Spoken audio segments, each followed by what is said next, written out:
Back with yet another TNT special, we are joined this week by a man, or a Silverback, who has been making his mark on the east of England and beyond, having competed for IPW, DNA Pro Wrestling. He is a former Wrestle League GP Champion, has competed in Germany for German Wrestling Federation and Hungary with Passion Pro.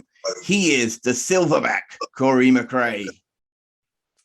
Hello, mate. How we doing? I am very well, and yourself? Welcome to the show. Thank you for coming on. Thank you. Thank you for having me. No, we always like to get the best of and up-and-coming British wrestlers on the show, so truly glad that you could be with us today. We are, of course, the Untitled Great British Wrestling podcast for Great British Wrestling, as featured on bodyslam.net, as brought to you by Powered 4 TV. I am your host, the Great British Taku, Mr. Andrew Moore, and D2 Most, and I'm joined, as always, by the co-host. He is the Pro Wrestling T-shirt champion of the world, Big Daddy, well, Santa Claus now. Danta Claus is how it's been described.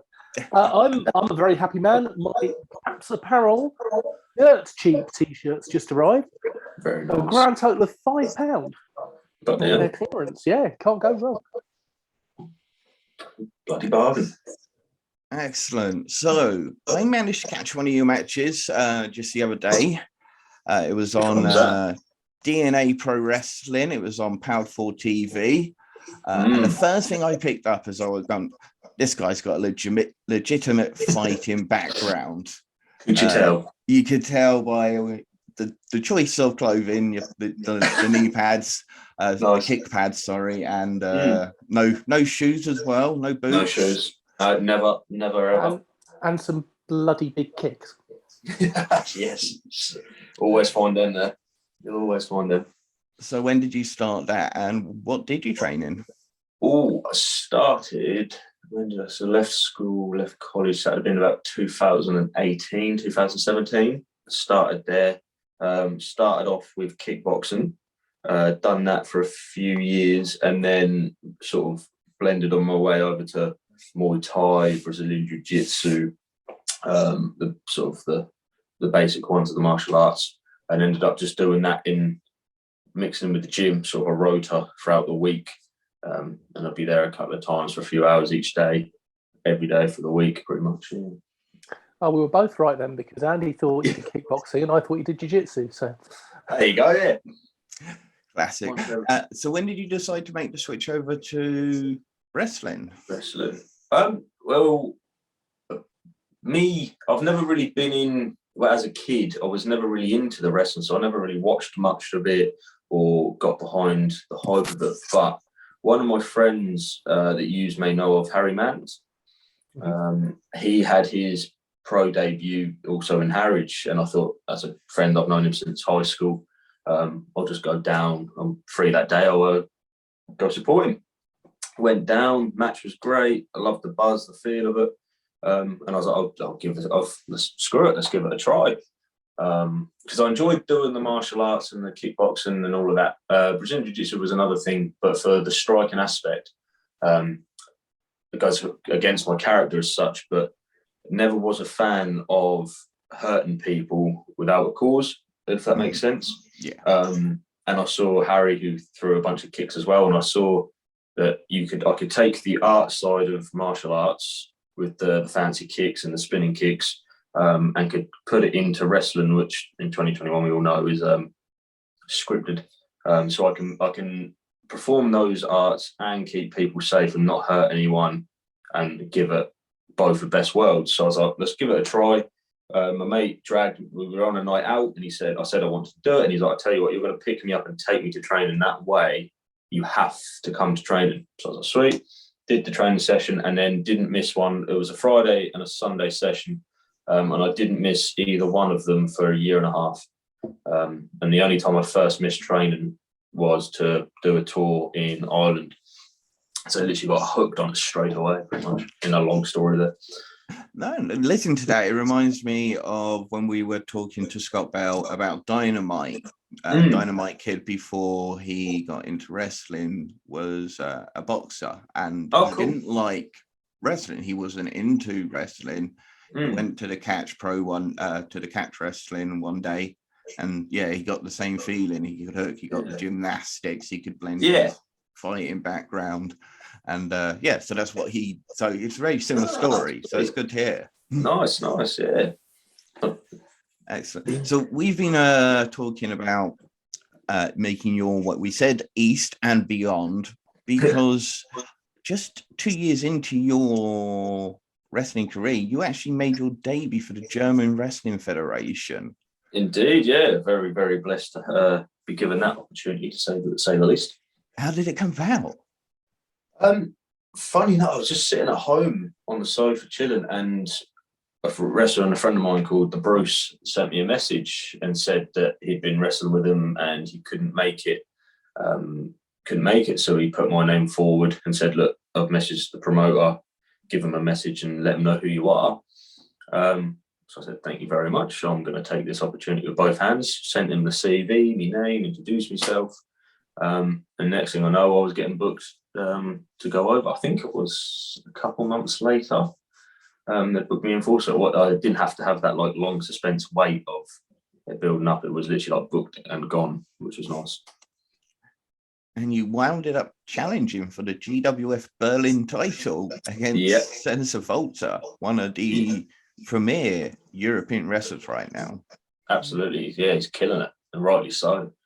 Talk about getting chucked in at the deep end. If you did the pressure of getting flown over for a debut. Oh, also, and you're going to wrestle for a title, and you're going to wrestle Senator Volta. I was like, love it, love it. Like most people would get find that very nerve-wracking, or what's the word I'm looking for? Like too much to handle. But for me, that was like the thing that I'm after, if that makes sense. My drive is for those higher pressured situations, because that's when I do my best work, is how I feel. So I was more than excited to do it. With your international matches, how have you found communications with the international stars? Is there a universal language, or is it just broken English? A little bit of both. It's easier as a heel, I'd say, because everyone understands the middle finger, or the typical. Can we swear? We can't. Can we swear on it? Yeah, we're not monetized yet. We're well off. Not far off. Everyone knows the wanker sign and those typical things. And with anything, if you see a guy come out chatting and giving it large straight away, it's just a lot easier to make people hate you than like you. So just with the bits that I'd learned and the characteristics that I'd studied from other wrestlers, putting a blend of that together, it was so. It was just, I found it quite easy. I strangely enough find it very easy to get people to hate me, which I guess works for me character. So whether you speak German, English, Hungarian, you all understand the character's cockiness, so to speak.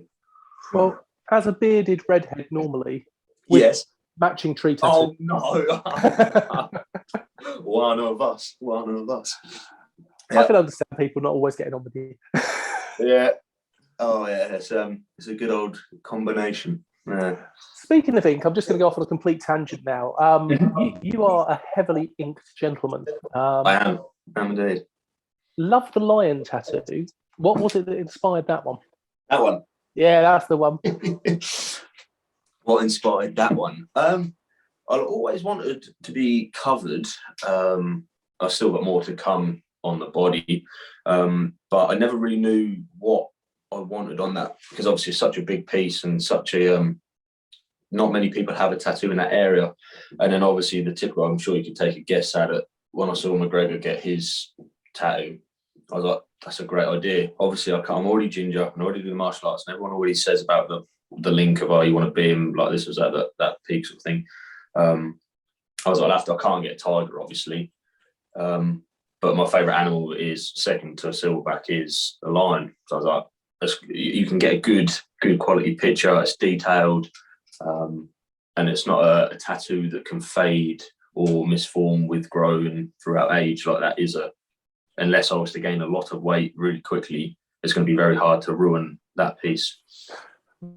Welcome to your 40s. Yes. Oh dear. I'll hopefully still have abs at that point and wrestling. Hopefully. I'm sure you will. So yes, we went off on a bit of a tangent there. I do apologise. That's all right. No, that's all right. No, it's fine. What's the wrestling? Because we mentioned about communication, but what about do you feel like there's a major difference when you're out competing with European wrestlers to British wrestlers?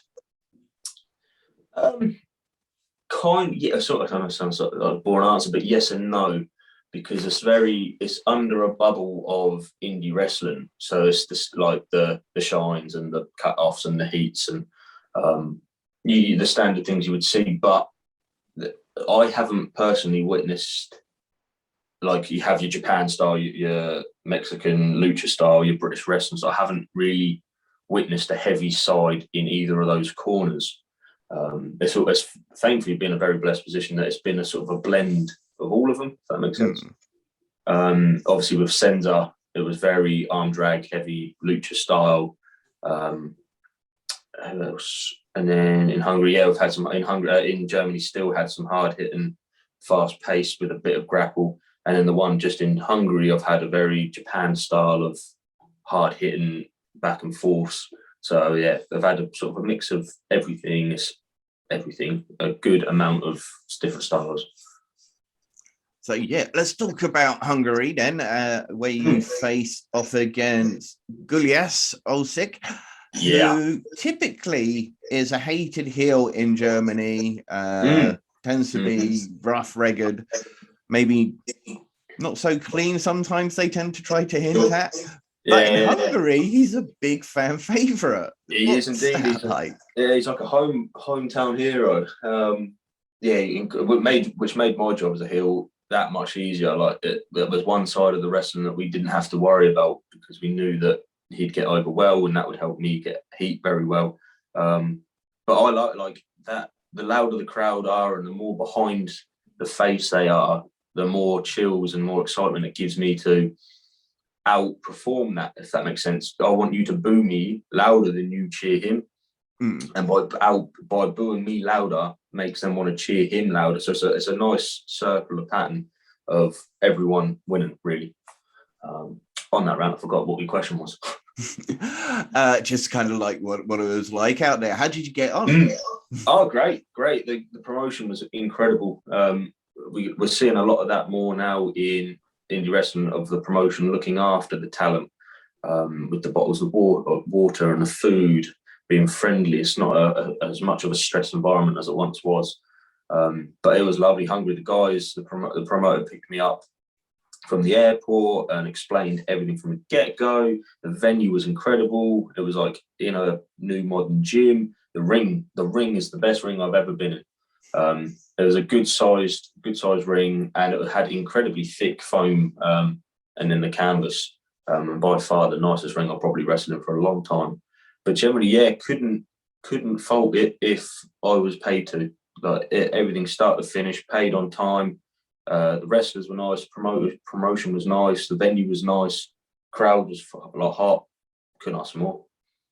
Shared the locker room with some absolute gems of European wrestling, including Axel Tiska, Francesco Akira, Robert Dreisker, so many top stars. What was that like?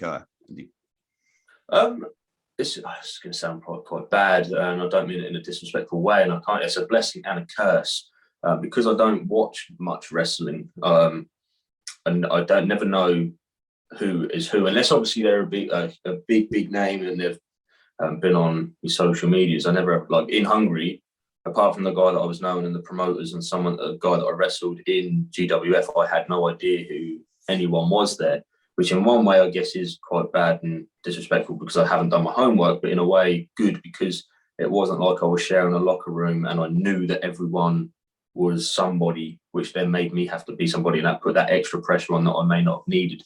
So it kind of worked in my favour, but I guess it would have been nice if I'd have done my due diligence. But I had that in Ireland as well. On the first tour, I shared a room with Kings of the North, Tucker. I think Tucker was signed to WWE UK at that time, but I had no idea who they were. I thought they were just like your typical local guys wrestling. And then obviously it wasn't until like the last day that the guy that I was sharing a room with was like, "Do you actually know who these people are?" I was like, "No." And then he showed me, and I was like, "Oh my god." Whoops. So yeah, it's the same in Hungary as well. So really, I should start doing my research. No, I'm sure someone like Francesco Akira, I'd absolutely love to see yourself in the ring with that All Japan. Did you manage to be able to sort of like watch any of the guys while you were there? Unfortunately, we got a glimpse of a couple matches. I wouldn't be able to tell you their names, but yeah, we were first on, and then after that, it was like we got backstage, and obviously Andreas talked about the match, went over it, had our excitement, got our feedbacks, and then we got some food. So by that time, like it was just at the end of the interval, I think, so half the matches had finished. So I got glimpses, but I didn't get to sit and watch the match all the way through. The one match I did was a street fight that was in the gym, and they used all the the gym equipment around them, like the bench press and the climbing ropes. They'd swing from it and choke each other with it, which was quite an entertaining match to watch. That was Robert Dreiska and Tia Tahani, because I'd seen the photos around with it. I can't wait to see it soon. Yeah, it's good. It's very good.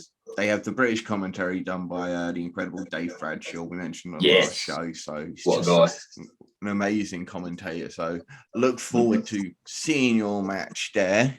But we can talk a bit closer to home. You've had 2 matches recently on Powered 4 TV, two different promotions, Ignition Pro Wrestling and DNA Pro Wrestling. This was Ignition Pro first ever show where you faced Joe Lando in the opening match. How was that? How do you feel wrestling Joe? Oh, it was a match that we've wanted for a long time and finally come together.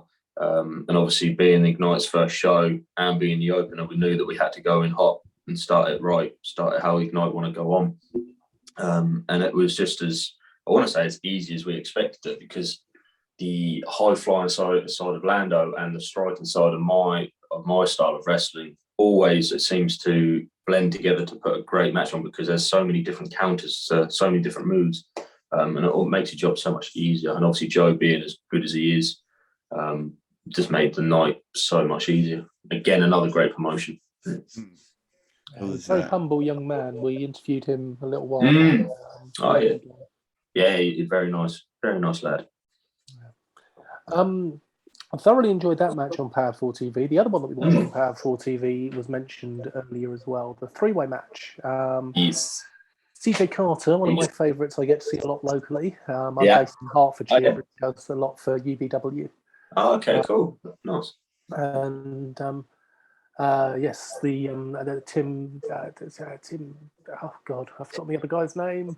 Tim Lee. Thank you, Lee. King of Comedy Strong Style. I feel bad. I really enjoyed his work. That match, one of the moves that you pulled off was the hammerlock backbreaker that you did on CJ. That was great. Really liked that. Thank you very much. Thank you. It was only that originally it was like a hammerlock back bump, but because CJ's where he's been cutting is a lot lighter, I thought on that day I was like, should we turn it into a backbreaker, give it a try? And it worked, and it obviously made the move look even better. So I appreciate that. That's something that I'll be using going forward then. Definitely do. It looked fantastic. Oh, thank you very much. It was a great match. So what's it like wrestling somebody like Tim Lee, who bases his style a bit more on the comedy side? It's hard, especially as the heel character that I play. It's very hard to not laugh. Obviously playing such a straight-faced prick, basically, like trying to hold that, because if you obviously there's certain points you could laugh to work with the match, but on his entrance when he's coming out in the nurse outfit, and obviously being just one of the most naturally funny guys I've met, a mix of that, and he's trying to he'll say things during the match to try and pop you, and you're focused on the match, and then you've got that to deal with as well. Adds an element of fun to it that you don't get wrestling many other people. So that in itself was great fun. But then his style, like you say, the comedy style, again, with the same as the high flying, I think when you get that sort of Ridgeway self style of serious, straight to the point, hard hitting, anything can blend with that very well the contrast of me being like, what are you doing? And Tim trying to have fun and entertain the crowd, and me telling the crowd to grow up gets me heat, gets him more over. The more loud they are, the more we react. And then it's just again, another beautiful vicious cycle. And then obviously with CJ being an absolute legend, off script that he is, on script he's a prick. Don't like him. He's just obviously got that experience behind him, and planning matches with him. It's a piece of cake. I've got the worst memory in the world, so it was quite fun winding him up, trying to go through the match. But yeah, with his experience and him being great at wrestling, and Tim being great at wrestling, also being really funny, and then my side of wanting to experience both styles and learn from them and take that seriousness and try and blend it with that experience and that comedy, was just great overall, I think. And of course, you can watch those matches on Powered 4 TV, and you can watch them for free if you go in and type in TPOD as your code, and you will get 30 days free with Powered 4 TV. Check that out, especially around Christmas time. I love it. Yeah, perfect time to look at all the great British wrestling out there. Now, you recently challenged for DOA's Adrenaline Championship against champion Dexter, and once again, CJ Carter. What a prick. Now you know why I don't like him. Meet him everywhere. Yeah, now you know why I don't like him. Yeah, no, another great triple threat. I've known Dexter. We trained at the same school in Harwich. Known him for 5-6 years now through wrestling, and we've wrestled each other quite a bunch. Yeah, sorry, I don't know what your question was. Jumped in there, sorry. No, I was kind of letting you just riff as much as you want about the guys and about the match. Yeah, sweet. In that case, I'll chat some more shit.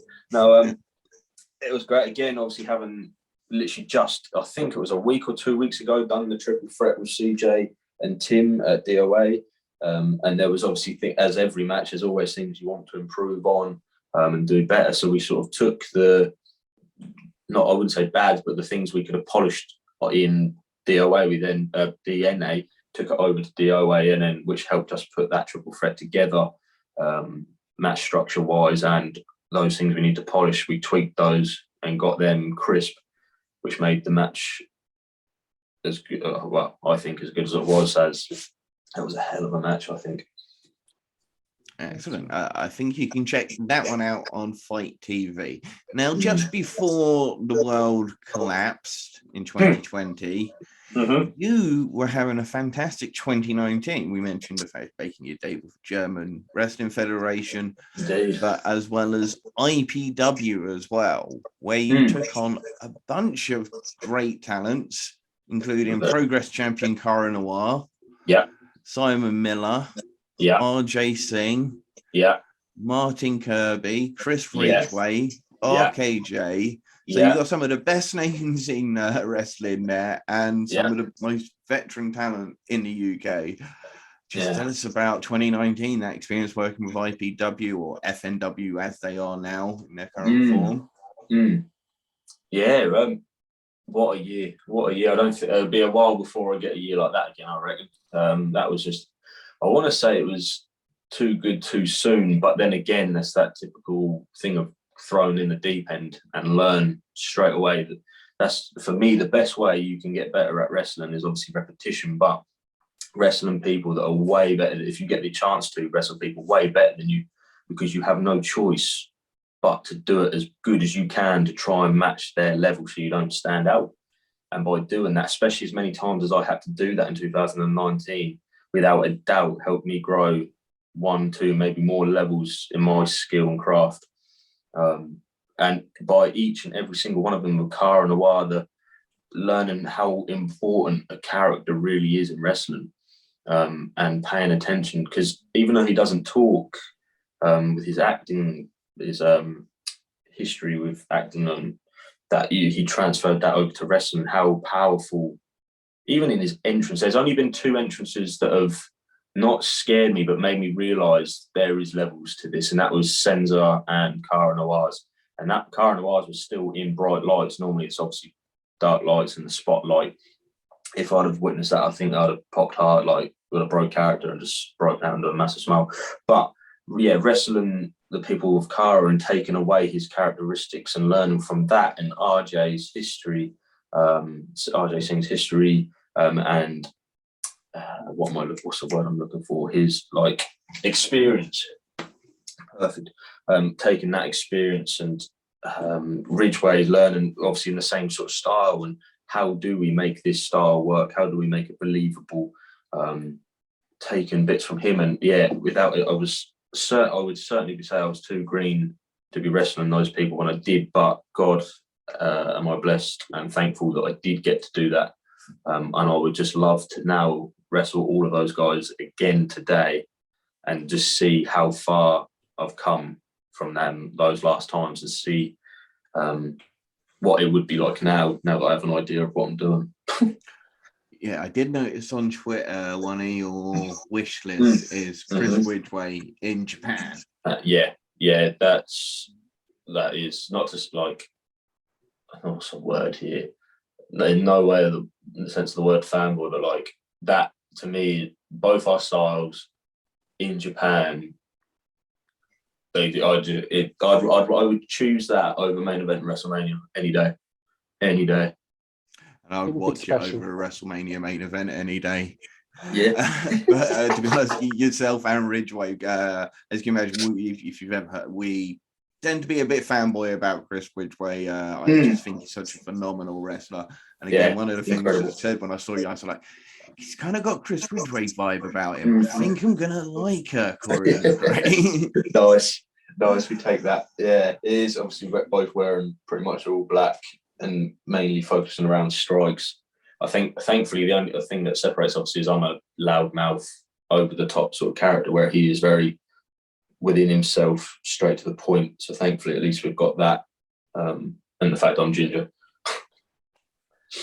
Yeah, I can see that. Yeah, his stable's grown a lot more over the last few weeks. Certainly adding to the roster. Yes. You think you going to can build an start East a Southeast strong? It would be hard to say no, but I work better on my own, if that makes sense. Don't like to rely on people because it's more backs that can be stabbed in the wrestling in-ring world. So if I'm on my own, I've only got to watch my back. But obviously, it would be something to think about. Now, we talked about some of those really experienced, those top guys you face in IPW. Now, one of the questions we always ask is if you could pick a 4-person Mount Rushmore, because Mount Rushmore in America, they always say Bret Hart, Hulk Hogan. Yeah. We thought, well, British wrestlers deserve that recognition just as much. Who would you put up there? Oh, okay. Not much more of British wrestling. It's got to be William Regal, that's no question. Doug Williams. This is my not watching much wrestling coming into play here. Definitely Regal and Doug. Jody Fleisch, definitely for that. Being able to perform to the highest of levels that he can at this moment of time, definitely. And that fourth one, I might have to get back to me on that one at the end. Give me some names. Who could it be? Let's see. Judging around our time, could always say Nick Aldis, gone on to do some great things, NWA champion. You could say Chris Ridgeway. He's doing some great current right now. You could say Finley. You could say Rollerball Rocco. You could say Pete Dunne. Dynamite. Pete, yeah. Pete's. I want to say, as a substitution, there is a main, because I prefer the older generation because they've got that history and they've got that foundation and they've earned that spot. Whereas the likes of Noir, Pete Dunne, they're still, as well as good as they are, they're still new to the game compared to the likes of Doug and Regal. But I will say, as a substitution, is probably I'm going to get so much hate for this, but Ospreay, just because of what he's done at a young age, since he was a kid, effectively been doing it. Obviously, the records that he has in Japan, they speak for themselves, and obviously, I think he certainly is the best from the UK at the moment. So I would have him as a substitution. He's not the fourth one, but if I couldn't think of the fourth one, he'd be ready to step in. He's a future fourth one. As you say, very arguably the best wrestler in the world right now, and it'd be hard to argue against it when you look at, as you say, his accolades over a few years. If you go by the Meltzer star rating, how many 5-star matches he's had, it's just, and it's good to see him still competing in the UK as well on the occasion with RevPro UK. Always that huge Michael Oku match coming up soon. That's going to be fantastic to see. That's going to be unreal. And OTT. So, okay, let's talk about the future of British wrestling. What do you think for who do you think are the young guys out there right now that are impressing you, that you think have a good future in the business? Me. That's one. I'm joking.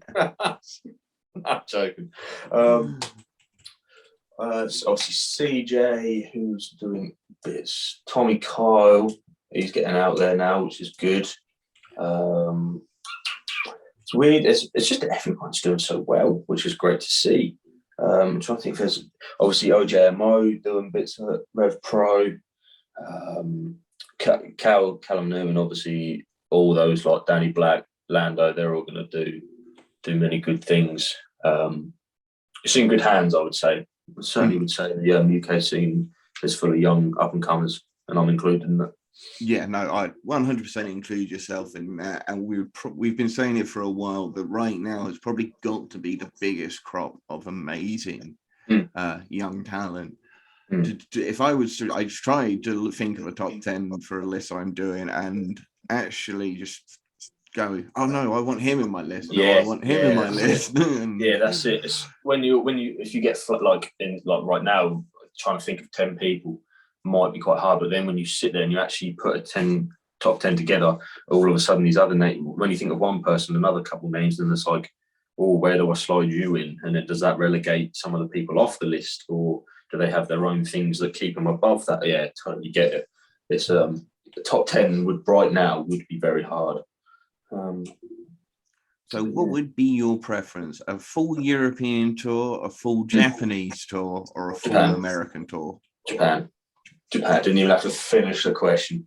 Japan. All of them if I can. I'd take all of them. But if I had to go, it would be because I love America. Personally, out of character, wrestling aside, that's where I want to end up. So it would be nice to do the wrestling in America tour just for the sake of being in America and seeing all different sides of America. But if we're talking strictly wrestling, it's going to be Japan, Europe, and then America. But personally, Japan, America, Europe. Who are some dream opponents out in Japan right now? Or obviously Ospreay. Like, are we talking? Obviously, it's a dream scenario. Is the Ospreays, the Zack Sabre Juniors? I don't know Japan names. That's so bad. If you were to show me photos and matches, I'd say I know who he is. But Japan names, I'm not even going to try and butcher them. We got Gabriel Kids, of course, just graduated their New Japan system. So congratulations to Gabriel. Congratulations to him. Now, you are a sponsored wrestler by the fantastic 13 Apparel. Yeah. 1310. 1310, sorry, yes, 1310 Apparel. How did all that come about? I met the guy that I'm pretty sure, I don't know if he runs it on his own or with someone else, but I met Josh at a DNA show, and he just said hello. He had his merch out there. Just went after the show, went and said hello. We had a chat. He was a very nice guy. He liked me. I liked him. We stayed in contact. He would very, very kindly send me a jacket, and I wore it a couple of times. and then just obviously he'd seen a couple matches online. I'd seen the great merchandise. I wouldn't even call it merchandise because it's a clothing brand. So the clothes that they were putting out was obviously they were high level, good designed, and that black one that I wear to the ring, I absolutely love it. That's my favourite one they've done. It's so slick, it's subtle, but there's just enough in there that it gives it a bit of I don't even know what you'd call it. But yeah, so I was like, I want one of them.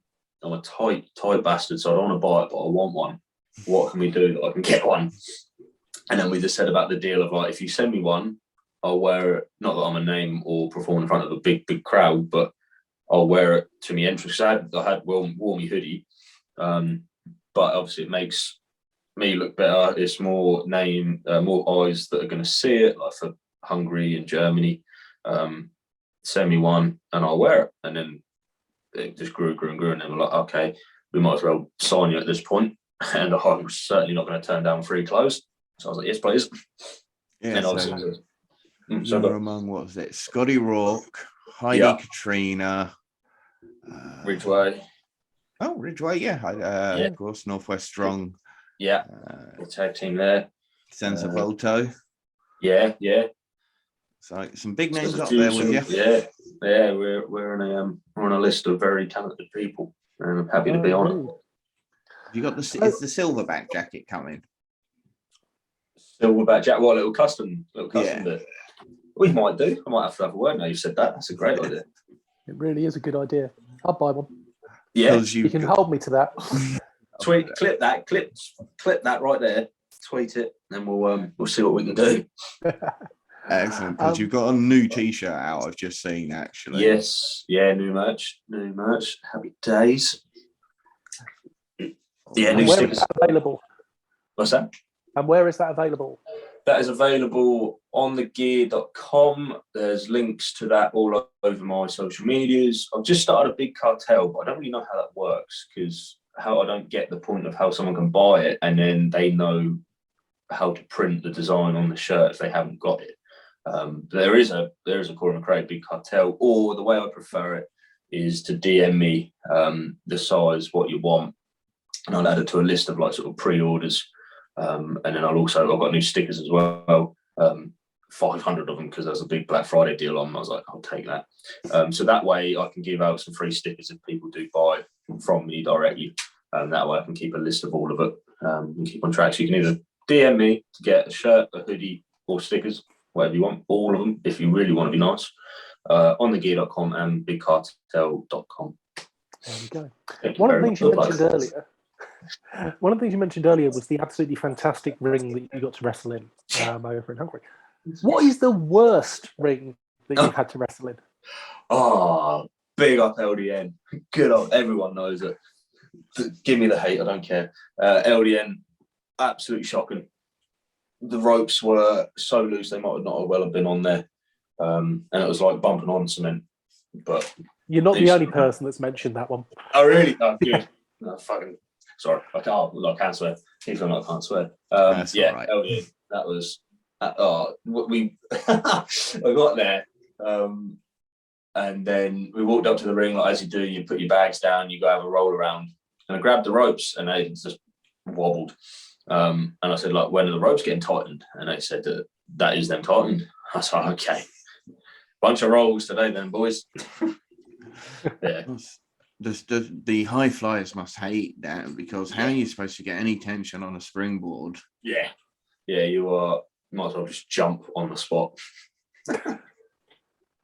Match that I forgot to bring up was one against Brian Pillman Jr.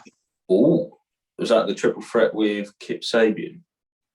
We can talk about both because he had a singles match as well. Yeah, either one. AEW stars Kip Sabian and Brian Pillman Jr. Let's try and put. So what was it like wrestling those? Again, great, but for that one, I was for some reason incredibly nervous. I think, especially with my memory, it was quite weird. That was the first time I'd ever seen someone go over a match and then just have it. And I was like, well, how? Obviously, it's just the repetition and the experience that those have. Especially Kip. Kip was literally ran it through like twice, that was it. And he was off, and he just done his own thing. And I was like, I'm incredibly jealous of that talent, and I wanted because I'm sitting there going over it 20 times and then panicking I've forgotten something or mixed something up. And it was quite annoying because I that was the time I felt very green because I had to keep asking, what was this spot? What was next? Or what are we doing here?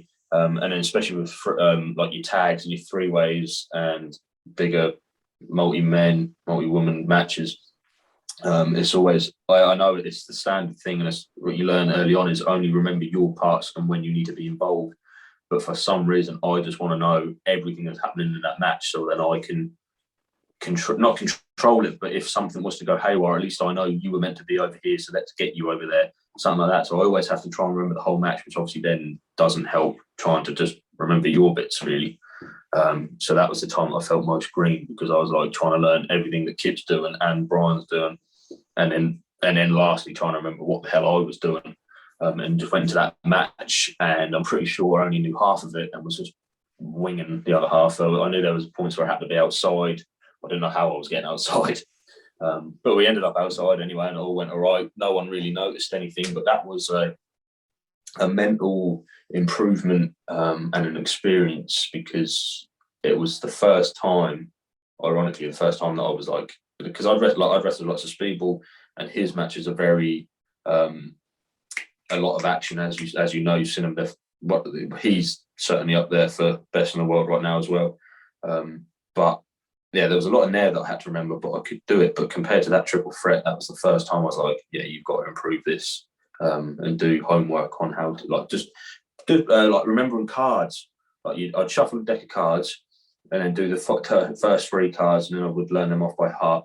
And then you do 5 cards. If you didn't remember, you'd start again, and then just see how far you could get. And obviously, after a while, it's quite boring, but just doing whatever it took to get better. So yeah. Oh, you've mentioned Speedball Mike Bailey there. Possibly the best entrance music of any. What music do you choose to enter with, and what is your favourite entrance music that you've ever used? Good question. I currently, if the promotion needs a copyright-free music, I use my own custom music. My neighbour next door, ironically, does it as a job, so I went round it like quite easy. Instead of having to book appointments, I just went round next door and said, "Look, need music. I like it like this. Here's some wrestlers that I like their entrance music. Can we find a blend of that?" And just for banter, I was like, add in the Phil Collins, the well-known drum bit. He put a little tweak on it, so it's not exactly that, but that's in there. So that is me. If they want it, but if they don't and they're not bothered, I use El Chapo, the clean version, El Chapo by The Game, which McGregor did use on one of his walkouts, which is where I got it from. And I've used that since my first show ever as a trainee, and still to this day use it when I can, because I think that it fits the character as good as any song could, and I haven't yet to find a song that really fits it better. So I've literally only ever used those 2, and if I had to choose one of them, if I could only use 1 or 2 going forward as my best one, it'd have to be El Chapo. That's really good, thank you. Thank you. Now, you've got a huge matchup coming this weekend at Jurassic Pro Wrestling in Harwich. Yeah. So your hometown boy. Are you still a hated man in your hometown? Of course. I'd be a failure if I wasn't. Yeah, they love it. Always. It's been a hill now, especially in Harwich, for many, many years, which is how I like it. So everyone knows. Especially that's the thing with El Chapo. There's a little trumpet bit at the start that's very unique. So anytime anyone hears that, they straight away know it's me. And as soon as those trumpets, it's the boom before I've even come out, done the entrance. That's your breaking glass. Yeah, pretty much. Yeah, literally. That's why I like the song so much, is because those little trumpets, straight away people know, oh, that's who that is. But yeah, especially in Harwich, when they hear that, I'm sure if they heard it on the radio, they'd turn it off because they'd think of me. Yeah, I always think of when it comes to hills getting in the hometown, like when any time William Regal came to the UK, he was a career heel his entire time he was there, but yet when he was in the UK, the eruption, the applause for William Regal, and even MJF recently, if you saw at AEW, was getting huge cheers at Long Island. Ridiculous. But I think they have to have a long career to start that, to get that. Yeah, we are well off of that. But yeah, no, definitely. I don't know if I'd like that, because obviously it's very, like, for the sake of like Regal, obviously getting all of that applause, they're applauding because there's that respect there. But as a heel, your job is to get booed. So do what you like. Not that I'm given in any way, shape, or form advice, but for me personally, I'd much rather get the same reception of loudness. I'd rather that in boos than cheers. I tell my family, if they come, boo me. Don't cheer me, boo me. Whether if it goes against all your will, boo me. Do you not even want to get the Corey's going to kill you chant? Nah, don't want to. Don't like. I'd rather they say it about me than support me. Tell that, because that's a very neutral chant, I think. So that's not too bad. But the typical, like, let's go Corey or something like that, I'd cringe. I'd quit, because I'm obviously not doing my job as a heel, right, if I got that. But yeah, it's anything really, like, that's a bit of a side tangent, but if I can just get a reaction out of the crowd, I feel like I've done my job. Whether the match was shite or if it was good, if I could, for that 10 to 15 minutes, 8 to 15 minutes, can distract you enough from your day-to-day life that you are mainly focused on hating me or cheering me, then I've done my job right. So if I get a loud reaction, then that feels much, much better than having not that I ever would, but a 5-star match. Like, I'd rather have a 1-star match and the crowd be as loud as they are all night for that match than have a 5-star match that no one applauds or boos. Yeah. No, I can see that. I mean, as you say, being a heel, it's nice to hear a heel say, I want to be treated as a heel, because sometimes I feel that some heels almost like looking like they're trying to get cheers as well. Cool heels. What? Cool heels. They're cool heel, yeah, like the in-betweeners. That works. Like, I guess you could do that if it was your hometown. That works in the right matches or the right storylines. But if you don't see, like, Bully Ray, like, that was his name, Bully Ray, yeah. Like, he was the last dickhead heel who was a heel, and in and out heel. Like, Pete Dunne is a great heel, but you just love him because how good he is, and he obviously has his face moments. Whereas Bully Ray, it was like, he is just a prick, and that's a part of my character that I get. Like, I'm a heel. That was weird, because at DOA I was a face in that triple threat, and that's the first time I was face for 4 years, and it was obviously fun for the moment. But I don't want to be a face. I want the heel. You don't like me, I don't like you. Let's hash it out for 15 minutes and have a good match. So yeah, heel through and through. There's no. I do like a little bit of sarcasm here and there, which does make some people laugh now and again, but that's for my own entertainment. I don't do that for the crowd. That's for, like, me being a sarcastic prick, basically. But yeah, I'd much rather be like, even at the merch stand, I'll tell you to buy my merch, give me your pocket. Like, I tell the kids, give me your pocket money, just straight up, just give me your pocket money, because I want them to know that, not necessarily kayfabe, but until they go home or I'm backstage, I'm a prick. I'll tell your parents to buy me, give me money so I can go buy McDonald's on the way home. Give me your pocket money, and then go stick the stickers on your parents' car door, stuff like that. Like, love it. Just love it. I'm so glad you mentioned Bully Ray, because he was always, I thought his work in TNA as a proper heel was fantastic. Really good. So yeah, I'm really glad you mentioned him. Nice. Yeah, that's what I mean. It's weird, because that when I did watch wrestling, it was TNA. I thought TNA was the only wrestling promotion until 16 years old. And then my mate was like, no, there is this. And I was like, okay. Yeah, it was like AJ Styles, Samoa Joe, Kurt Angle, Sting, Bully Ray, those at their, like, peak at TNA. Yeah. It was, like, just like say, Bully Ray, that's the first person I watched remembering being like, Now that's not a character, I don't think. That's actually, I'm sure he's obviously a lovely guy behind closed doors, but almost like the equivalent of Undertaker and his whole thing of like, he wants to convince you that he is either dead or messed up in that sense. Whether you see him at an airport or backstage or for photos, meet and greets, it's I almost want the wrestlers on there to question: is he a prick or is he actually quite nice? And then obviously admit me I'm nice, but that's the level I want to get it to. Obviously, this is ruined it. Well, not ruined it, but kayfabe here. But going forward, that's what I would like to try is get it to the point that even the wrestlers think I'm that much of a prick, because they rarely see me be nice. But here's a possible other name for your top four. Spud, when he was in TNA, Rockstar Spud. Never heard of it. Which I'm sure is a bad thing to say, but yeah, I wouldn't be able to put a face to name there. But I trust you. I trust you. No, yeah, it's a good run. But you're facing Xander, the Goth Daddy himself. Go on, drop a promo on him, and we'll clip a 2-minute promo for you to drop on Xander. 2-minute promo right now. Well, it doesn't have to be that long, but I can only clip up to 2 minutes, you see. Okay. Let's get a character, shall we? No, I'm joking.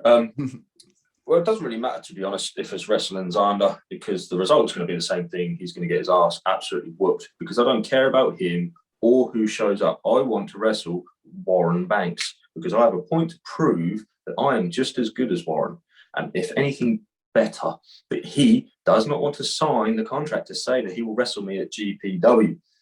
He keeps ducking and diving. He makes excuses that he's ill or he can't make it, but really he's just hiding. So whether Xander shows up, Nino shows up, it doesn't matter, because I want Warren Banks, and I will just plow through anyone that isn't him until I get him, because I will send a message, and that message is that he's just not that good, really. I think he's a bit of a pussy. But yeah, so Xander can suck my dick for all I care, because I'm going to destroy him within 8 minutes, and then cut a promo to call out Warren again, and if he doesn't answer, whoever I wrestle in February is going to get the exact same treatment. Exactly, because you had to fight the Dovercourt Dragon last time, didn't you? Because Warren Banks wouldn't show up. There you go. Yeah, Dovercourt Dragon is he's a bit of a legend in Harwich. He's a very well known, and that was, to be fair, that was going back to off character. He was someone when I first started training down Harwich. He was an experienced guy in Harwich. He's obviously he's a bit older than me. He's been watching it forever. Quite very knowledgeable in the wrestling. So that was someone that I looked up to when I first started wrestling. He was like, I want to get to the point where I can wrestle him, let alone beat him. That was a little in Harwich bucket list of things to do with wrestling. And so it was a joy to wrestle. I don't know if you saw the match or saw the little tombstone spot. That seemed to get a good reaction. I did see the tombstone spot, because he does it from like a pump handle position, doesn't he? Yeah, sort of. Yeah. He had me hand. I went for a head kick. He ducks it, claims my other hand, flips me up into it, catches me, and away we go. So, apart from kicking Warren Banks' ass, what are your future plans for 2022? Oh, we've got a few promotions lined up. It's one I don't. It's how do I say it? It's not like I almost take it as it comes. I don't want to set any goals or any expectations, because then it adds unnecessary and unwanted pressure. And if they didn't get to those points, you could feel like a failure, because I'm very self-judgmental, and I set the highest of levels for myself. So if it was to do that, it could backfire on me. So I haven't got any. I think obviously back. I believe, not putting words out there, but I think I'm back with Passion next year, over in Hungary, potentially, hopefully. We've got some debuts lined up. I was meant to wrestle for FNW on the same day as Jurassic Pro, but unfortunately, I don't think that's going ahead. So hopefully, going into the next year, those bookings will be honoured.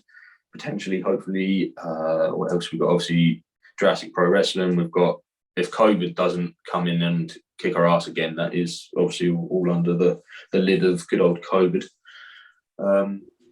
I'll just take it as it comes. I'll send me emails out. I'll introduce myself to promotions. I'll go help out with the ring, do me keep.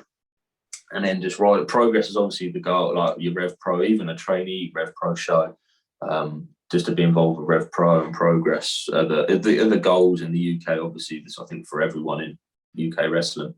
But other than that, it's just enjoying it, hanging out with people, my friends at shows, and just having fun and hitting people very hard in the process. I've got a season ticket for FNW, so I really do hope Yeah. that comes. I'm going to give you so much shit if I see. Don't take it personally. You'll be able to tell me I'll be in a big tea and tights t-shirt. Sweet. I think the Santa Claus look might give it away. Well, normally I have a big mohawk. No way. Yeah, normally. I'm currently. You're not going to be able to see it, but I'm sort of in the sort of mullet mohawk progression stage, so I might have to give you some respect there. But other than that, you're going to get slewed, mate. That sounds fair enough. I heard Alexander Wolf or Axel Tisker's looking for an opponent still. Ooh. So that would be a really interesting match. We mentioned Loza before. I think McRae would be a great match as well. Of course. Anyway, against anyone, I'll wrestle myself if I have to. Excellent. Anything else because we've had you for about an hour now, so is anything else you'd like to plug? Yeah. So it has. What quick hour? I think. Plugged the merch, which is very kind of you. Chatted about how we got into it. Jurassic. I'll big up Jurassic Pro Wrestling just quickly if I could. Go for it. Thank you very much. It's a promotion that me and my close friends Harry Mann, Dexter, the lads, Nick Payne and Rob Mann, Harry Mann's brother. We are a group of friends who love wrestling. We want to learn the other side of wrestling instead of just the physical side. We want to learn the business side, and hoping that could help us improve on both spectrums. So we'd like, let's have this. We're all good friends. Let's start a little promotion just for us. And the first show we sold out super quick. That was 200 plus 100 people sold out like that. And then we announced the second show, I think a week after our first show, and that sold out within that week. Mostly sold out within that week, and then it was like maybe up to a month, just shy of a month later, sold out the last. So we had like 3 months for show 2 where we'd already sold out, so we didn't have the stress of that. So we're killing that. Keep an eye out for Jurassic Pro Wrestling. That's a group of friends who are running it and trying to, again, as every promotion nowadays is doing, look after the talent more than anything. That's within distance for me travelling. I shall have to come along. Is it really? Next year. I'll give you a shout for it's every 2 months. So if you miss December, we've got February and then every 2 months after that. So I'll give you a shout when tickets are live. But you got to be quick because they sell out quick, which is a great problem to have. We do always announce all of the Jurassic Pro shows, and as soon as they're out. See, that was very kind of you. Point of shouting you guys out because you do have exciting shows. Thank you very much. We try to mix it up. So it's a hard one because, like you say, nowadays we've got a great pool of young independent wrestlers. There's so many matches and so many promotions, which is great. It's hard trying to nitpick and put matches on that people may not have seen yet, and put people that haven't wrestled together at all, get them to wrestle for the first time and see what magic they can create. So that's our goal, really, is to try and put on as fun of a show with the Jurassic and the dinosaurs for the kids, but for the adults who may be watching and the marks that are watching, putting on matches that people want to see and didn't realise they wanted to see. Well, I'll put in a request now then.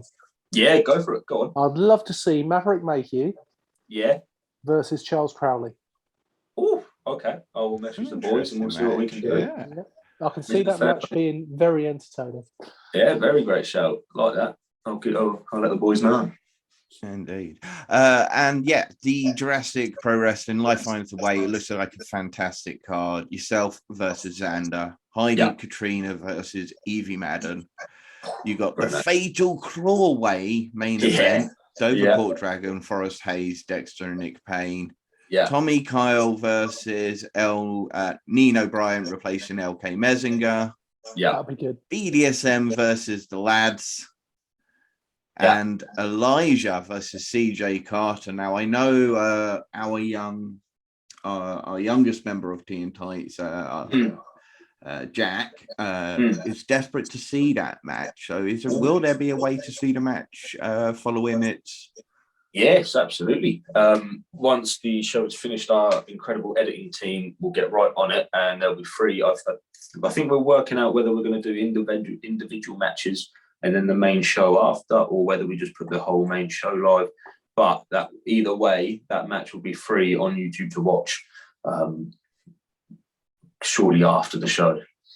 Excellent. We'll let our little man know, and he'll give us his tea and toast review of that match. Yeah, love that. Can't wait to hear it. Excellent. Thank you so much for coming on today. It's been fantastic chatting with you. We look forward to seeing much more of you in 2022. Fingers crossed. Fingers crossed. Everyone, remember, wear your mask, wash your hands, all that. And remember, don't feed the trolls.